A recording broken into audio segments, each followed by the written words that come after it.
Bene, io posso aggiungere una cosa? No, perché è stato giustamente posto l'attenzione sul ruolo dell'insegnante, la scelta dell'esperimento, come collocarlo, come sceglierlo, ma proprio sceglierlo razionalmente, insomma, perché l'esperimento non deve essere una cosa banale, insomma. La predisposizione dell'ambiente di apprendimento, quindi tutto insieme, anche l'ambiente dell'esperimento, e poi lo dico in generale, che l'attenzione deve essere estrema sulla sicurezza. Sulla sicurezza. Per esempio, non è scontato, quando leggete sui libri mettete a scaldare l'alcol, eccetera, eccetera, non è scontato mai usare l'alcol con la fiamma libera. Cioè, un conto è metterlo su una piastra riscaldante, e allora si possono fare le misure, eccetera. Se c'è un Bunsen acceso, scoppia tutto.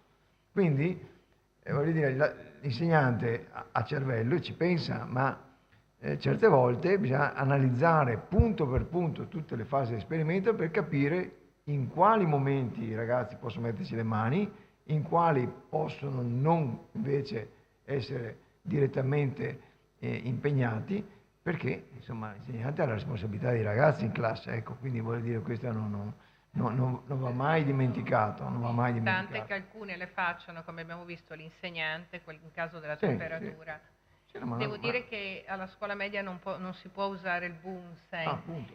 però è anche vero che ci sono alcuni reattivi sostanze che, o qualcuno mette anche ad esempio la scuola media non ha la cappa aspirante, Appunto. quindi certe cose non vanno fatte, Questo che dico, cioè, poi dipende anche no, da scuola a scuola, ci sono alcune scuole che non sono dotate attrezzate, e ecco, magari perciò, l'insegnante per buona volontà invece magari cerca di fare l'esperimento lo stesso, bisogna stare attenti che non ci, perché se certo. lo dico, insomma, anche per esperienza di laboratorio di 40 anni, che quindi certe volte si fanno, io stesso ne ho fatti, errori madornali Una perché volta non ci c'erano si i pensa, fornellini ad ecco. alcol, adesso non si può Non più, si può solo più, le vabbè, comunque ad ogni piastre, modo, meno vabbè. male. Va bene, detto questo allora apriamo l'invio eventuale di domande da parte esterna e di domande da parte del pubblico, se ci sono qui. C'è qualcuno che vuole approfondire qualche elemento? Se volete, se no aspettiamo gli altri, insomma, non c'è. No, quello che volevo mettere in rilievo, che lei ha presentato le tre tipologie delle attività di laboratorio, no? Scopo dimostrativo, attività operativa, con una valenza ovviamente diversa.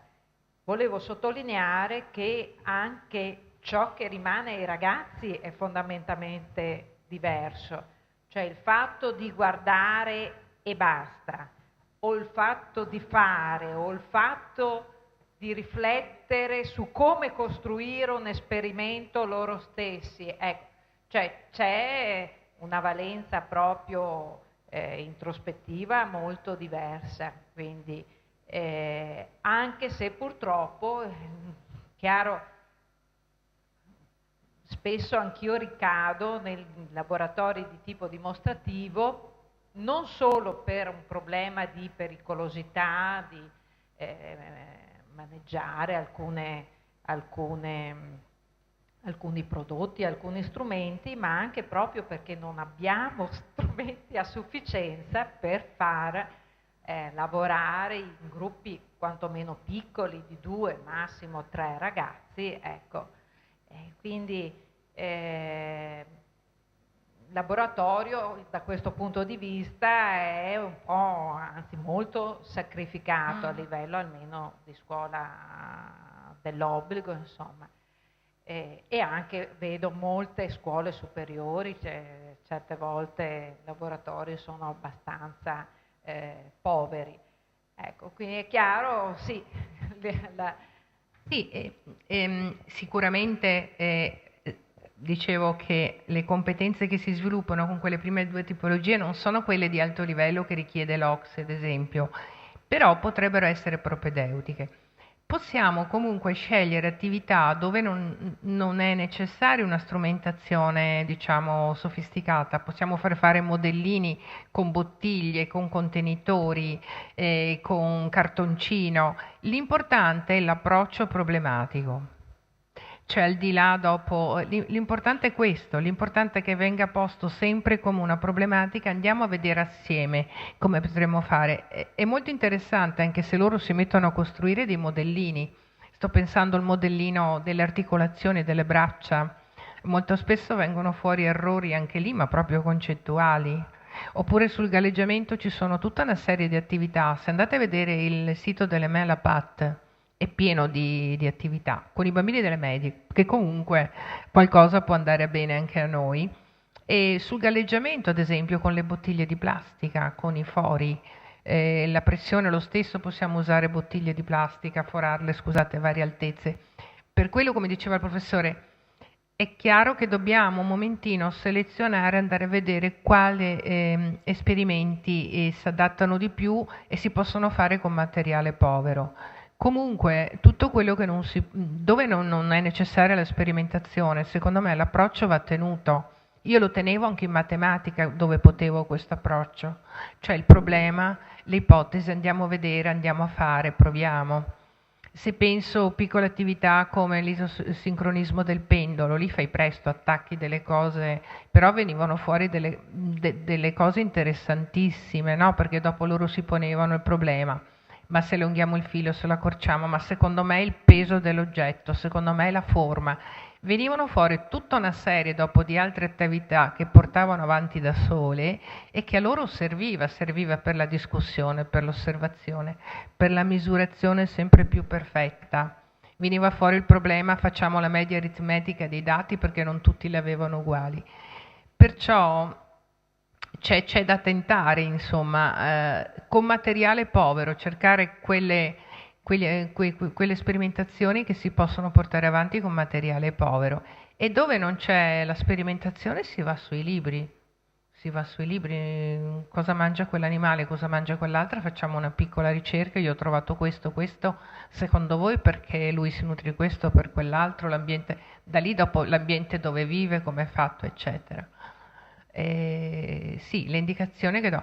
Comunque non è da sottovalutare nemmeno, ripeto, all'inizio soprattutto, o dove c'è pericolosità, l'insegnante che fa, o quando li portate fuori ai laboratori, no, che fanno loro gli esperimenti. Magari vi accordate con chi c'è e preparate delle schede un po' più aperte, che non sia completamente chiuso, che non gli dicano tutto, perché allora io ti dico fai così e troverai questo, alla fine succede quest'altro, cioè il ragazzo è come se facesse cosa, una partita a calcetto, insomma, questo voglio dire, neanche.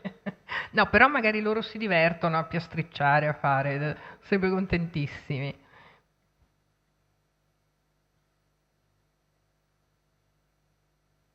Sentiamo se gli altri, un saluto agli altri, non vi abbiamo salutato.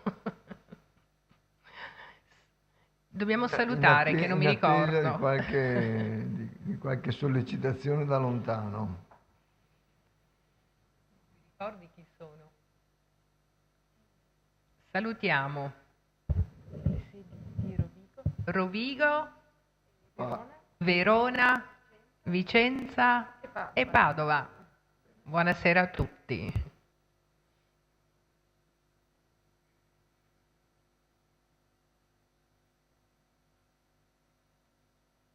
È un po' strana questa comunicazione. No, perché la comunicazione dovrebbe essere bidirezionale, nel senso che loro dovrebbero mandarci qualche commento, qualche domanda per email, ma probabilmente non sono ancora. Comunque possiamo anche cominciare la seconda parte, voglio dire, non mica. Volevo, per cortesia, mi potrebbe ridire il sito degli esperimenti sul galleggiamento? Il sito? Il sito è La Main à la Patte. Vediamo se l'ho scritto però qui, nelle fonti. Allora, nel sito nell'ANIS, casomai c'è, sì. Sì, eccolo qua, le mail pat. E poi sicuramente, scusate, il sito dell'ANIS, perché l'ANIS ha lavorato molto sull'IBS, quindi trovate lì materiale.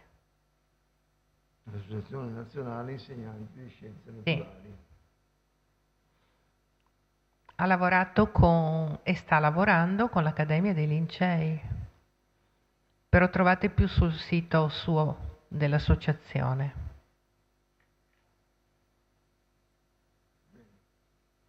Le lascio il posto.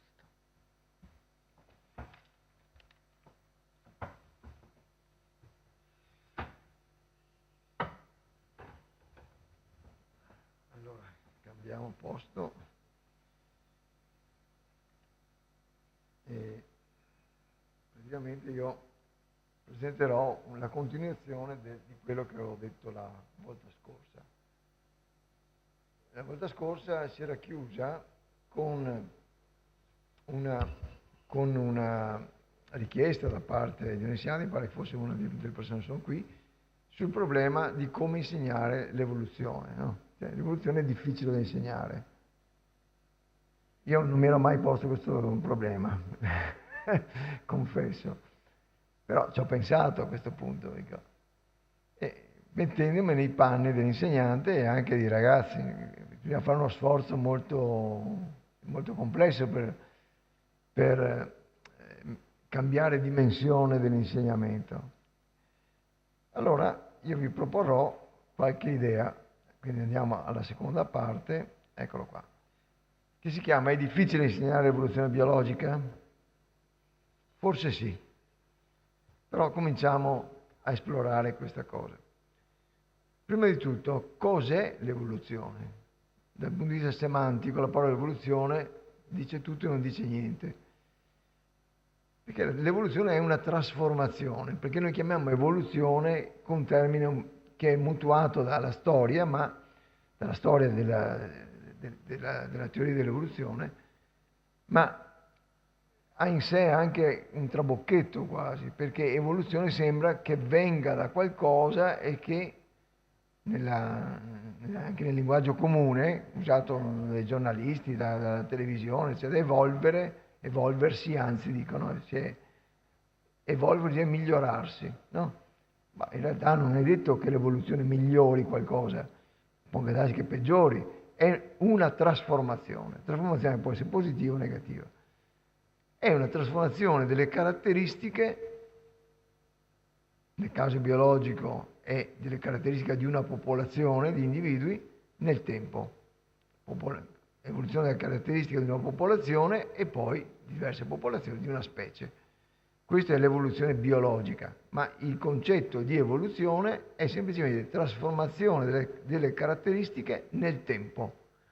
Quindi possiamo dire evoluzione, che ne so, della crosta terrestre, evoluzione, che ne so, della struttura sociale, non è detto che sia in meglio, è semplicemente trasformazione. La trasformazione del tempo richiede per i ragazzi due conoscenze. Intanto la nozione misura del tempo, che questo non è proprio sicuro che abbiano, perché sanno le ore, i minuti, i giorni, gli anni. Già con i decenni cominciamo a vacillare, perché non hanno la dimensione, un ragazzino di 10 anni ha la dimensione del suo tempo, no? Quindi sono i suoi 10 anni. Molto difficile che arrivi ai secoli, ai millenni automaticamente. Però si può cominciare a farlo ragionare su questo. Cioè il tempo, per esempio, di alcune trasformazioni che lui può percepire. Per esempio il tempo delle trasformazioni di vegetazione nelle diverse stagioni dell'anno. Cioè, quando nascono alcune piante, quando fioriscono, quando vengono sostituite da altre fioriture, per esempio. Ma voglio dire, qualsiasi ragazzo ha, o a casa sul balcone, o a scuola, o per strada, o basta che alzi la testa, insomma gli alberi perdono le foglie, poi a primavera li riprendono, ma questo ha dei tempi. Ecco. Quindi la vegetazione è una prima cosa su cui riflettere. quindi è questione di mesi, quindi in questo caso. Gli individui. Beh, gli individui, lui sicuramente di sé sa i suoi anni, il suo compleanno, eccetera, eccetera. Però sicuramente ha una dimensione di anni di più che hanno i suoi genitori rispetto a lui. Quanti di più? No. E la vecchiaia, probabilmente ha dei nonni, se non ha dei nonni comunque conosce delle persone anziane. Allora quanti anni ha quella persona? E quanti anni dura l'infanzia? Quanti anni dura l'adolescenza? Quanti anni dura l'età adulta? Quando comincia uno a essere vecchio? A quanti anni comincia a essere vecchio? E quanto dura la vita di un uomo in generale? Questo è già qualcosa che abitua a ragionare in termini di decine di anni. Poi si può fargli delle domande, si vede un edificio, quanti anni fa è stato costituito questo edificio? Basta fargli vedere delle fotografie, insomma, no? O perlomeno immagino che la sua casa dove abita sia stata costruita 30 anni fa, 40 anni fa, 50 anni fa. Magari c'è la chiesa del paese o della città, la chiesa parrocchiale che ha, mettiamo, 50 anni, 60 anni, 80 anni, 200 anni. Allora questo naturalmente si può anche metterlo in termini grafici, cioè fare quadratini, no? Vedere l'età di un individuo, l'età di una chiesa, l'età di cose, cioè vedere queste cose. E poi le trasformazioni degli edifici, le trasformazioni stesse degli edifici. Gli edifici, quando vengono costruiti, dopo un certo numero di anni decadono oppure vengono sostituiti da altri. Nelle città è piena l'occasione di esempi di edifici ristrutturati, cioè cambiati. Quindi in tutti questi sensi, in tutte queste cose si riconosce da una parte il tempo e dall'altra parte la trasformazione. Trasformazione dell'uomo con il tempo, l'età dell'uomo, la trasformazione degli edifici nel tempo, anche della struttura di una città. Basta pensare, prendere una piantina di una qualsiasi città nostra, tranne che Venezia, ma Venezia c'ha Mestre, che è un buon esempio, vedere la piantina della città com'era negli anni 50 e com'è adesso. Le città sono profondamente cambiate. Ecco. Quindi la struttura della città è cambiata. Quindi c'è stata una evoluzione nel tempo della struttura della città. C'è stata un'evoluzione nel tempo degli edifici, c'è stata, perché adesso sono tutti costruiti in un altro modo, eccetera, eccetera.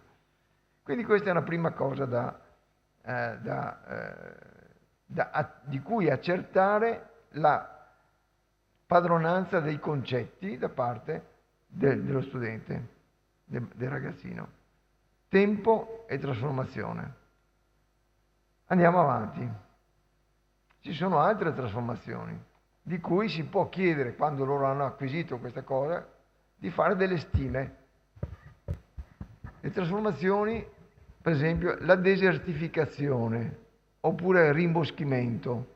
Quanto tempo ci vuole perché un posto senza alberi, in un posto come la montagna dove piove, dove ci sono le condizioni ideali per la crescita, si rifaccia un bosco? Quanto tempo ci vuole? Ci vogliono 10 anni? 20 anni? 30 anni? 40 anni? E qui potete lasciare che sia loro che parlano e che dicono il loro parere. Dovete avere ovviamente la risposta in tasca, insomma, no? Per poter poi dirgli perché anche la vostra risposta è corretta e la loro magari è sbagliata. Per esempio i tempi del ritiro dei ghiacciai nelle Alpi, di questo i ragazzi sentono sempre parlare perché magari vedono la televisione, sentono parlare di questa cosa, che il clima, non ci sono più i ghiacciai, una volta c'era la neve, adesso non c'è più, eccetera, eccetera. Anche questo.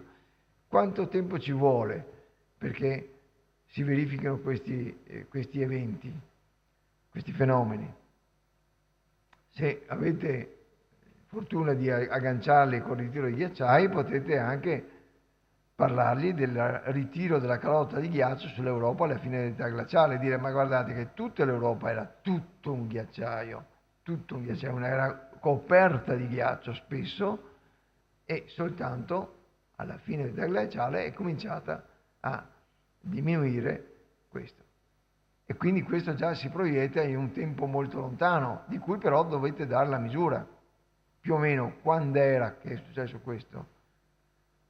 E poi andando ancora più indietro potete dire, ma una volta c'erano, si può dirlo anche come una storia, non dico una favola, ma una storia lontana, che un tempo tutti i continenti attuali erano uniti e poi invece si sono distanziati. E quanto tempo ci hanno messo per raggiungere l'attuale posizione, che poi non è quella definitiva, perché le Americhe si scostano, diciamo, dal continente europeo e dal continente africano di qualcosa come 5 centimetri all'anno, mi pare, una cosa di questo genere. 5 centimetri sono niente, ma sono 5 centimetri. Ecco, quindi questa è una cosa interessante, è la conclusione per conto mio della frazione di insegnamento che riguarda trasformazioni nel tempo, in cui alla fine di questo dovrebbero aver acquisito il tempo, quello che hanno sotto gli occhi, e anche proiettare nel passato l'idea di tempo e di trasformazione. A questo punto vengono benissimo i fossili, perché i fossili sono visibili, sono concreti, sicuramente li conoscono, tutti sono appassionati di dinosauri a quell'età, e potete fare una bella lezione sui fossili. Esempi di fossili trovati nelle rocce, quanto tempo è passato da quando vivevano sulla Terra. E allora qui c'è sia la datazione, ma anche come hanno fatto i geologi a dire che sono passati così tanti anni, praticamente vedendo l'età delle rocce, perché ovviamente non potevano sapere quando erano quelli vivi, quelli, se non hanno la datazione del fossile, insomma. Ecco, allora a questo punto siamo a posto, nel senso avete messo già nella memoria dei ragazzi trasformazione del tempo, ci ha messo dentro anche animali preistorici, cioè animali antichi, animali di cui c'è traccia fossile. Possono essere conchiglie, possono essere archeopteri, quello che avete a disposizione sui libri non fa molta differenza. Il tempo, sempre sulla misura del tempo. Questo è un salto successivo, che il tempo può essere misurato anche in termini di generazioni. Questo è un concetto interessante. Cos'è la generazione? È il tempo trascorso tra la nascita dell'individuo e la nascita del suo figlio. Va bene?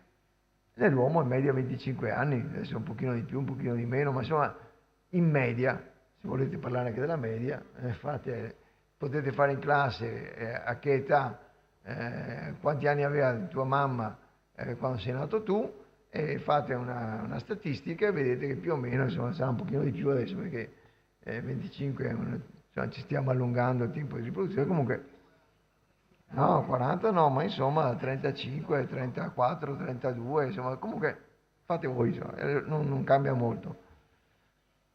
A cosa serve questo? Per farli ragionare che non tutti gli organismi hanno un tempo uguale a quello dell'uomo, per un tempo di generazione. Allora, potete dire che l'elefante quando ci mette a fare un figlio? No? Quanto tempo passa tra la nascita dell'elefante e la nascita del suo figlio? E l'albero di mele, quanto tempo ci vuole da una pianta attraverso il seme del suo frutto a fare un'altra pianta che faccia un frutto? E la pianta di frumento quanto ci mette? E il gatto quanto ci mette? E il topo, e il lievito.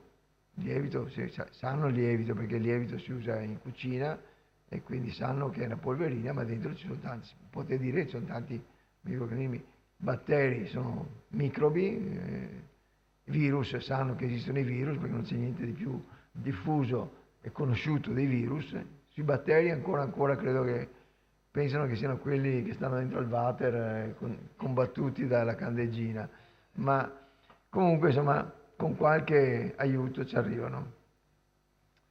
Quindi quando avete fatto questo lavoro, che non ci vuole tanto secondo me, potete passare al rovescio della medaglia e chiedergli quante generazioni ci sono in un anno per ciascuno di questi organismi? Cioè quante generazioni di elefanti ci sono in un anno? Neanche una? No.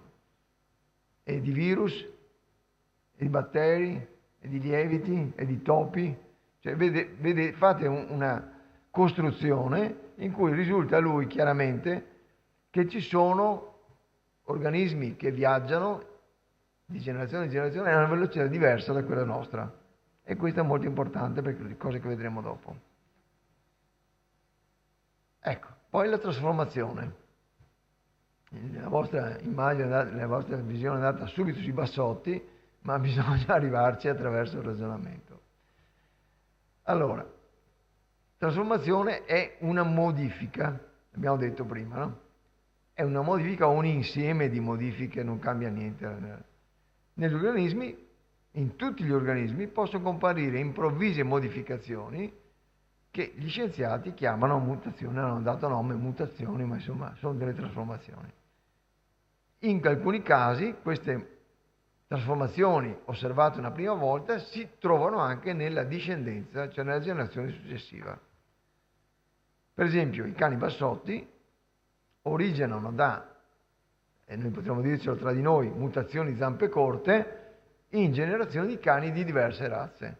Questo capita continuamente, non bisogna dire ai bambini che quando capita li buttano via, quelli che non gli servono, diciamo così, o li danno ai canili, o comunque non li mettono in circolazione, e altri invece li tengono perché sono cani di razza e costano anche un sacco di soldi, insomma. Ma per gli insegnanti bisogna sapere che il cane bassotto altro non è che un nanismo acondroplasico come quello dell'uomo, una sola mutazione in un solo gene. Quindi il cane bassotto è proprio un esempio tipico di mutazione singola.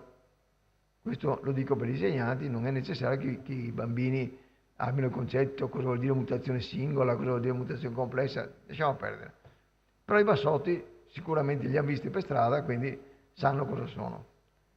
E in qualsiasi internet, ma anche questo che poi vi lascio, trovate che ci sono la derivazione delle razze canine, dai primi lupi a tutti quanti, vedete tra il cerchietto rosso in alto e il cerchietto in basso, questo è il bassotto derivato dal cane a zampe lunghe normali, e poi c'è un altro bassotto che è scritto 84, che non so da dove venga, forse viene dall'86, cioè comunque esistono bassotti di diversa origine, ecco.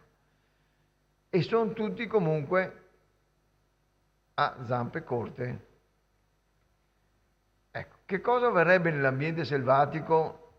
Che cosa sarà avvenuto nei tempi lontani nell'ambiente selvatico quando nasceva un cane con le zampe corte?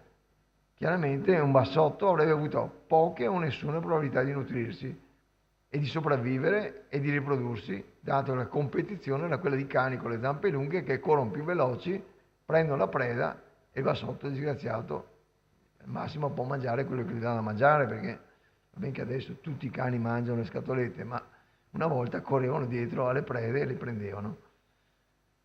Però i cacciatori, questo è accaduto nel 1700, hanno pensato che con la forma salsiccia del bassotto potesse intrufolarsi nelle tane dei tassi, spaventarli, farli uscire dall'altra parte della tana e quindi i cacciatori li potevano prendere.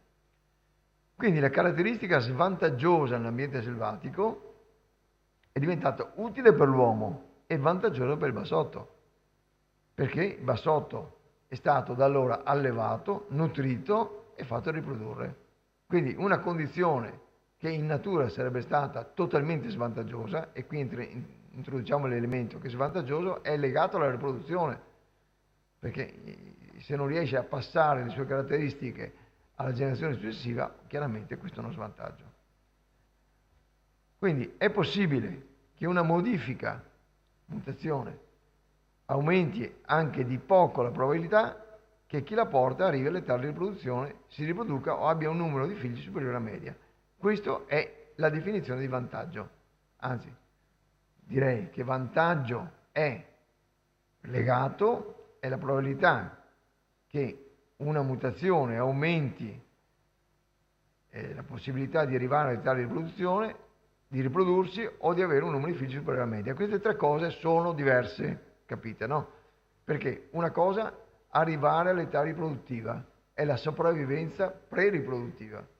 Voi sapete che nelle popolazioni anche umane selvatiche, diciamo così, cioè in natura, c'è una enorme perdita di individui alla nascita, dopo la nascita, durante l'infanzia a causa delle varie malattie infettive, e che anche qui nelle nostre popolazioni, questo c'è fino all'800, colpiva enormemente, decimava il numero di bambini, il numero di malattie infettive che andavano, il morbillo, la scarlattina, la tubercolosi, e poi tutte le malattie, il colera, il tifo, come si chiama? La difterite. Cioè c'è una quantità di malattie che non ci sono più, perché? Perché i bambini vengono vaccinati. E anche qui è un'operazione importante da fare con i bambini, ma anche con le mamme, raccomandargli che vengano vaccinati i bambini, perché adesso col fatto che sono sparite le malattie non vaccinano più i bambini, e quindi siamo pronti per avere una recrudescenza di malattie, gravissime malattie di infanzia infettive, che poi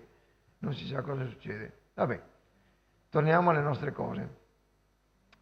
Allora, se uno riesce ad arrivare per ragioni biologiche, cioè di resistenza a tutte queste malattie, di buona efficacia del suo sistema immunitario, eccetera, alla riproduzione, e si riproduce, poi dipenderà anche quante volte, quanti figli avrà, se la popolazione successiva sarà fatta con una frazione più o meno ampia della sua progenie.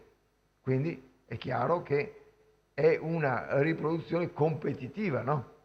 Quindi se c'è una mutazione vantaggiosa, questa comporta un vantaggio della sopravvivenza, della possibilità di riproduzione e poi anche del numero di riproduzione.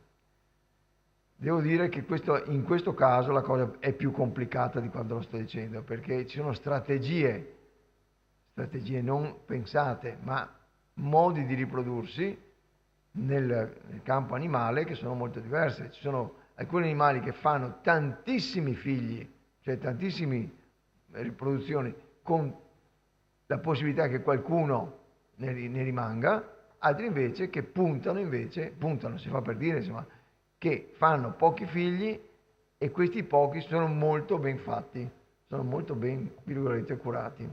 Quindi strategie in natura ce ne sono di tutti i tipi, ma ad ogni modo lasciamo perdere. E comunque non è intenzionale, è l'evoluzione che ha prodotto questi due tipi di chiamiamola strategia, perché dire strategia viene fa in mente che ci sia, che ne so, la mosca pensi che sia meglio fare tante uova piuttosto che invece farne poche, insomma questo non è assolutamente il caso. Allora, immaginiamo che la mutazione vantaggiosa si diffonda generazione dopo generazione fino a che la caratteristica corrispondente diventi prevalente nella popolazione, perché vantaggio dopo vantaggio basta lasciare il tempo, e naturalmente tanto più veloce è la riproduzione e quanto più basso è il tempo di generazione, tanto prima questo arriva. E quindi se la mutazione è vantaggiosa e il tempo di riproduzione è molto basso, ve ne accorgete subito che è cambiato qualcosa. Se invece la mutazione è vantaggiosa ma il tempo di riproduzione è lungo, ci vuole molto tempo, e noi in questa generazione non lo vediamo, no? L'uomo non potrà mai vedere l'evoluzione delle popolazioni di elefanti, potrà vedere la sparizione perché li cacciano, ma non l'evoluzione. Allora, la popolazione, se ha avuto questa trasformazione, ha avuto una piccola evoluzione, perché è una trasformazione biologica fissata nel tempo attraverso l'acquisizione di caratteristiche genetiche modificate. Quindi c'è stata un'evoluzione. Esempi di questo sono quelli classici, che sono cose visibili dall'uomo nel tempo in cui l'uomo vive. Questi sono due individui di una farfalla che si chiama Biston betularia, di cui si trova in tutti i testi. C'è la forma normale e la forma melanica, cioè la forma scura. La forma scura sul tronco scuro non si vede, forse voi la vedete, sì? La vedete? Ecco, però non immediatamente, vedete prima quella bianca. Ecco. E così fanno anche i predatori, vedono prima quella bianca e si papano la bianca, e dopo forse vedono anche quella scura, ma ormai quella è andata via. Quindi è chiaro che sul tronco scuro la forma melanica ha maggiore probabilità di sopravvivere e poi di riprodursi.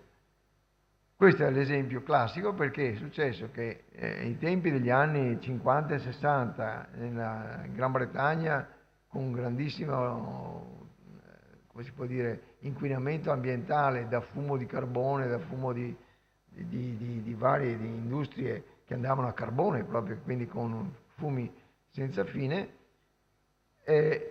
le betulle, che hanno un tronco chiaro di solito, che hanno proprio il colore della Beeston betularia, cioè la farfalla che sta sulla betulla, erano diventati neri. E questo è l'esempio, no? Il tronco nero, e vedete che la forma normale, bianca, viceversa, è visibile. Allora cosa è successo? Che le forme melaniche si sono riprodotte molto più efficacemente delle bianche e hanno popolato. Adesso i tronchi sono diventati chiari perché è diminuito l'inquinamento e le forme melaniche vengono predate di più delle bianche e quindi si è ristabilito, si è tornati indietro a questa condizione. Ma questo è un esempio appunto di predazione selettiva relativamente, e quindi vantaggio selettivo di una forma rispetto all'altra. Allora qui la domanda fatta questa presentazione di questa forma ma in quali organismi è più facile registrare un'evoluzione in tempi di adattamento all'ambiente in tempi relativamente brevi? Ovviamente in quelli che sono molto numerosi, perché la mutazione viene fuori ogni tanto, è rara, e con tempo di generazione più breve. Quindi se noi vogliamo vedere evoluzione possiamo vederla direttamente sempre su forme che si riproducono molto rapidamente. Per esempio i cosiddetti microbi. Uno Staphylococcus aureus, che è quello che fa le infezioni più comuni della pelle, per esempio, si riproduce ogni 30 minuti. Il Lactobacillus acidophilus, quello dei fermenti lattici, tanto per intenderci, ogni 70 minuti circa. Quindi immaginando che un generico microbo si riproduca ogni ora, per fare un discorso facile, in una giornata ci sono 24 generazioni, da un individuo se ne producono 2 alla 24 perché ognuno ne fa 2, in un anno ci sono 8.760 generazioni, in 10 anni 87.600 generazioni, e i numeri sono astronomici. Quindi è inevitabile che dentro questa popolazione ci siano delle mutazioni, ma tante, perché la mutazione viaggia dell'ordine di 1 su 1 milione circa, va bene? Circa, in condizioni naturali 1 su 1 milione. Quindi ci sono sicuramente mutazioni nuove. Allora, vediamo se è vero questa cosa, cioè se è vera, se è documentata da qualche evidenza. I primi antibiotici della penicillina per debellare l'infezione vengono introdotti circa 70 anni fa, sono stati introdotti durante la seconda guerra mondiale. Dopo alcuni anni si verificò che non era possibile debellare l'infezione con la penicillina, cioè i batteri erano diventati resistenti alla penicillina, cioè resistenti, non è che fosse sempre lo stesso batterio, le popolazioni di batteri erano diventate resistenti alla penicillina. Venne introdotto un altro antibiotico, la streptomicina, e dopo alcuni anni si dovette cambiare antibiotico, perché i batteri erano diventati resistenti anche a questo, e così via. Cioè si è verificata in questi anni, questi decenni, un'evoluzione nel senso che i batteri sono diventati sempre più resistenti, le popolazioni batteriche, agli antibiotici.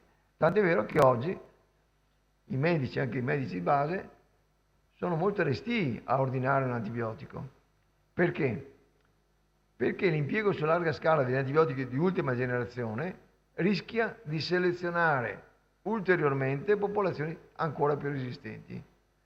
E quindi quando voi andate dal medico e chiedete ma ho la tosse, mi dà l'antibiotico? No, dice non glielo do perché fino a che non c'è evidenza di una bronchite grave l'antibiotico non lo do, e ha ragione. Va bene? E quindi io qui adesso ho fatto uno schemino. Mettiamo che una popolazione di batteri trattata con antibiotici, tutti i batteri bianchi sono morti, c'è però quello lì che è resistente, il quale fa un clone e poi si diffonde. Quindi quello portatore della singola nuova mutazione riesce a riprodursi, dà luogo a una progenie in grado di sopravvivere nell'ambiente dell'antibiotico, nell'ambiente interno dell'organismo con l'antibiotico, e poi naturalmente si diffonde. Nella popolazione adattata al nuovo ambiente compariranno altre mutazioni, questo non c'è dubbio.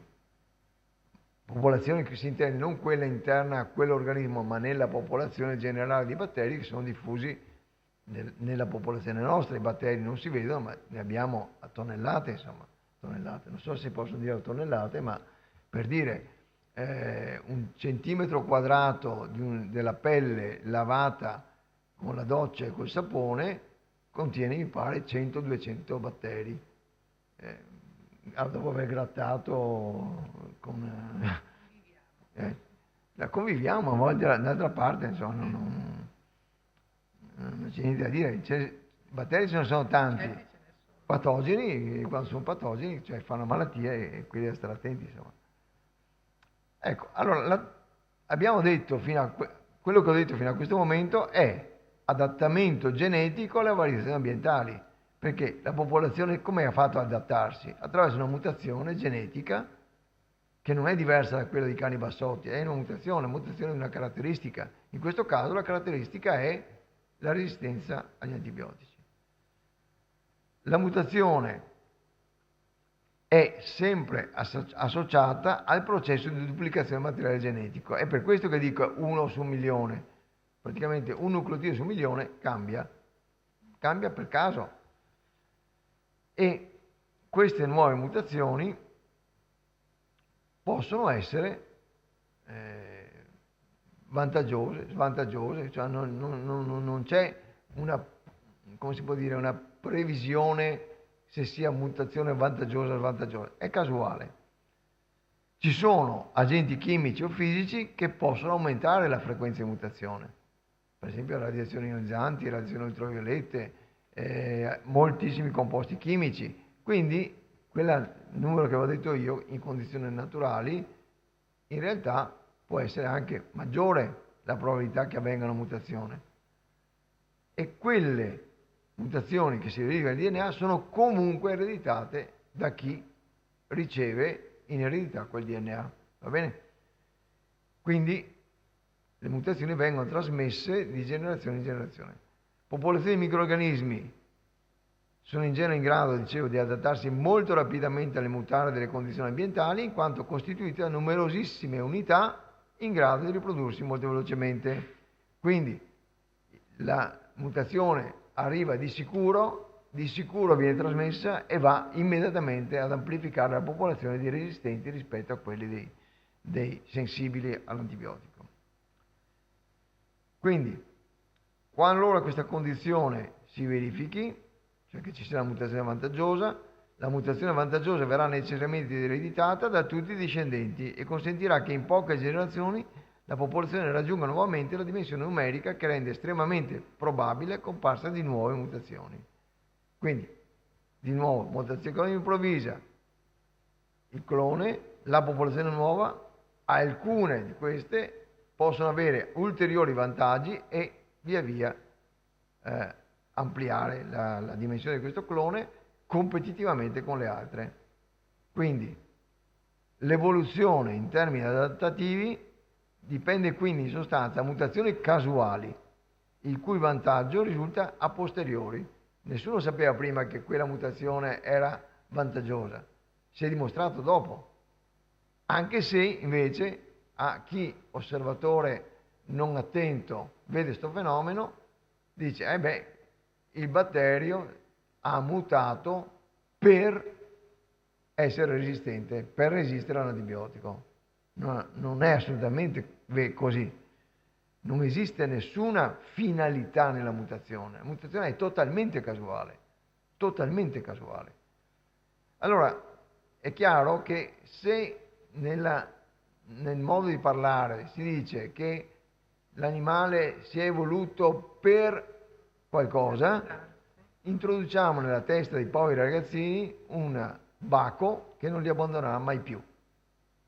Il baco del fatto che noi siamo, l'evoluzione ci ha prodotto perché dovevamo diventare noi, insomma, gli uccelli perché volassero, eccetera, eccetera. No, gli uccelli volano perché l'evoluzione ha prodotto degli organismi, come si è dimostrato, che erano dei rettili, a cui a un certo punto la trasformazione delle squame sono diventate penne, questi per un po' hanno saltellato come le galline, più o meno, no? E dopodiché altre mutazioni che hanno operato su quegli organismi, probabilmente ne hanno alleggerito la struttura, per cui questi hanno cominciato a volare. Perché questa è la situazione. Adesso, per dire ultimissime cose, è stato creato in laboratorio, operando una mutazione selettiva su un gene, un pollo che ha il becco da dinosauro. Che è una cosa portentosa, insomma. Cioè, ma si capisce che allora da dinosauro sono venuti fuori degli uccelli perché hanno perso quella caratteristica del becco fatto in quell'altra maniera. Quindi voglio dire che adesso è inutile con i ragazzini andare a finire in cose molto complicate, però la cosa importante è non mettere dentro la testa cose sbagliate, come per esempio che l'evoluzione abbia una direzione preordinata per sorti, come chiamiamo, magnifiche e progressive, no? Ecco, non è così. Quindi questo è un errore logico che assolutamente non bisogna fare e che non è assolutamente necessario chiarire. Quando anche scappa una parola di questo genere bisogna immediatamente correggere e fargli capire. E l'esempio, ce ne sono tantissimi esempi, per dire noi non siamo così per andare in bicicletta. Sappiamo andare in bicicletta perché abbiamo delle caratteristiche neurofisiologiche che ci permettono di andare in bicicletta. Non abbiamo il cavo qui della spalla per metterci il calcio del fucile. Hanno fatto il calcio del fucile per mettere sulla spalla, è il contrario, insomma. E così di esempi di questo genere se ne fanno a dozzine, insomma. Cioè, bisogna capire che il dato è quello che siamo, con quello che sono gli altri organismi, eccetera, che sono prodotti da un'evoluzione di cui noi sappiamo il meccanismo, ma di pochissimi di questi sappiamo ricostruire i passaggi. Ecco, però adesso, soprattutto con lo studio dei genomi, si riesce a ricostruire anche alcuni passaggi e questo è un risultato estremamente interessante perché naturalmente taglia a testa al toro, non ci sono più dubbi, insomma, neanche se uno li avesse. Io mi fermerei qui con questa parte, mi pare non ci sia più niente, no, giusto? Per eventuali domande. Poi avrei un'altra cosa da farvi vedere, ma insomma è una specie di... È meglio che parliamo di questo per il momento. Va bene?